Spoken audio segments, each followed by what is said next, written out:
you tell us a little bit about your kind of upbringing and kind of where you grew up? I know you're in Canada, but you're very international and you have a very global mind, and love to hear how that happened and kind of how you kind of grew up. Well, I was born in Canada, and I grew up an hour outside of Canada, and outside of Toronto, sorry, in the suburbs. And it was really around martial arts. Really, my upbringing was around martial arts because our family business was martial arts schools. So we would be there all the time. We train. And I went to University of Toronto. I studied political science. My parents knew that I had artistic ability, but it was sort of like, they discouraged it. They gave me like friendly advice, Krista, there's no job out there for you if you're an artist. So just, pursue law or something, be a doctor. So I studied political science. And I did too, by the way. I don't regret that. Yeah. You did too? Yeah. And I don't regret it. Yeah. It was a great education. It was a great education. I learned a lot. You got to learn about power and power structures to understand the world and how it runs. And right, it's important. Absolutely. Macro level thinking, right? So that was great. And University of Toronto was great. And then I moved to Seoul. Right after university, and I decided to teach English for 6 months.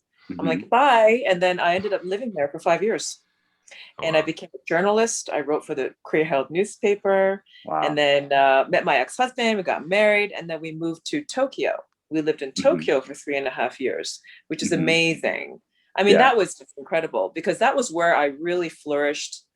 My passion for art, it burst from my heart in Japan. Japan to me, it's a dear place, inspiring place.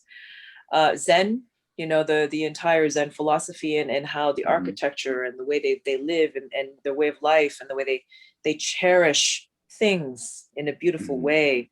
Kintsugi, broken items can be repurposed and attached together with gold, restructured, and the beauty of the broken thing reinvented and perseverance. That kind of, it's so philosophical. I love it. They're deeply rooted in that.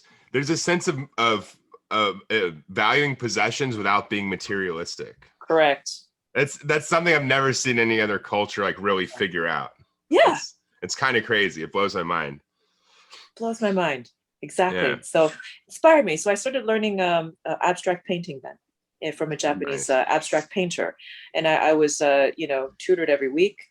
And I really decided, okay, man, I just really have to stop denying my artistic side and just go for it. So I really started painting, but I was not confident yet, in myself. And you were a journalist at this time, and you were painting on the side? No, at that time I was just an expat wife. I was, hanging out, doing freelance writing here and there. Yeah. But it was wonderful. I mean, being able to discover Kyoto, especially. Kyoto was a major eye opener for me because as an artist, I kind of learned what art was in Kyoto when I was at the Ryoanji Garden. It's the oldest Zen garden in the world.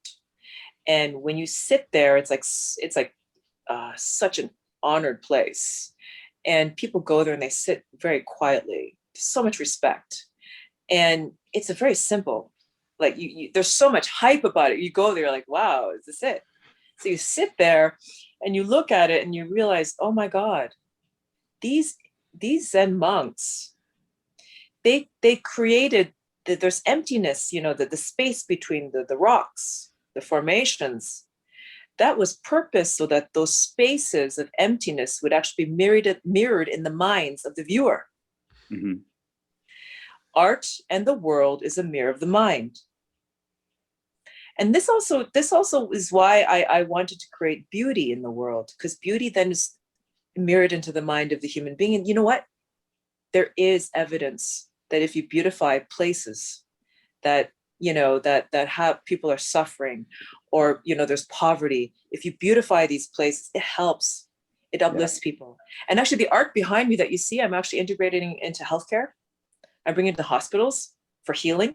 So that's a whole new thing that I'm launching actually very soon, next month. Healing atmosphere. I did my first project in New York.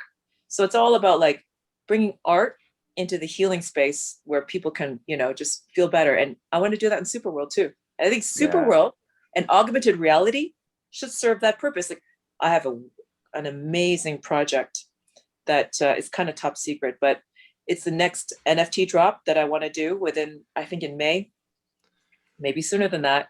But it's basically utilizing AR as a beautifying mechanism for the projects, for the people living there. Because, you know, if you're looking at a brown building that's like just a box, you're just like uninspired.